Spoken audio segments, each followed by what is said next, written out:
ముషీరాబాద్లోని రామ్నగర్ డివిజన్లో అటల్ బిహారీ వాజ్పేయి జయంతి సందర్భంగా రక్తదానం శిబిరం ఏర్పాటు చేశారు. ఈ కార్యక్రమానికి రాజ్యసభ సభ్యులు డాక్టర్ లక్ష్మణ్ హాజరు కానున్నారు. BJP Ramnagar division president Bolla Rajasekhar Yadav Mahankali OBC Morcha అధికార ప్రతినిధి ఆధ్వర్యంలో నిర్వహించనున్నారు.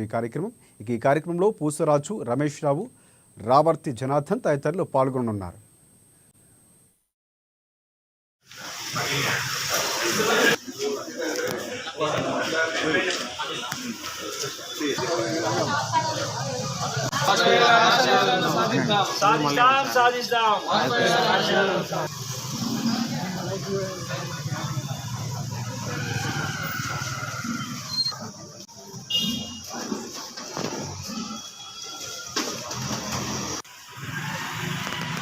వారు ప్రధానమంత్రిగా 3 పర్యాయాలు కొనసాగి ఏ రకంగా వారు అభివృద్ధికి పెద్దపీట వేశారో, ముఖ్యంగా ఆనాడు ప్రధానమంత్రి గ్రామీణ సడక్ యోజన పేరు మీద పల్లెలను పట్టణాలకు అనుసంధానం చేయడము, దాంతోపాటు national highways, golden quadrangular roads పేరు మీద ఆనాడు అంకురార్పణ చేస్తే ఇవాళ నరేంద్ర మోడీ ప్రభుత్వం దాన్ని కొనసాగింపుగా అనేక అభివృద్ధి కార్యక్రమాలు ఇవాళ.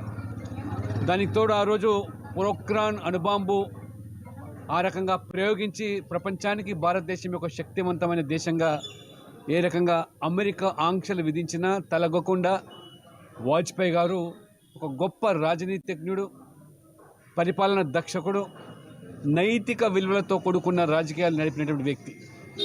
అనైతికంగా ఒక ఓటుతో ఈ ప్రభుత్వం పోతుందని చెప్పినా అనైతికతకు పాల్పడకుండా నైతిక బాధ్యత వహించి రాజీనామా చేసి తిరిగి ప్రజల మన్ననలు పొంది అధికారంలోకి వచ్చాడు. 3 పర్యాయాలు ప్రధానమంత్రిగా కొనసాగాడు. ఒక గొప్ప కవి. వారు ప్రధానమంత్రిగా 3 పర్యాయాలు కొనసాగి ఏ రకంగా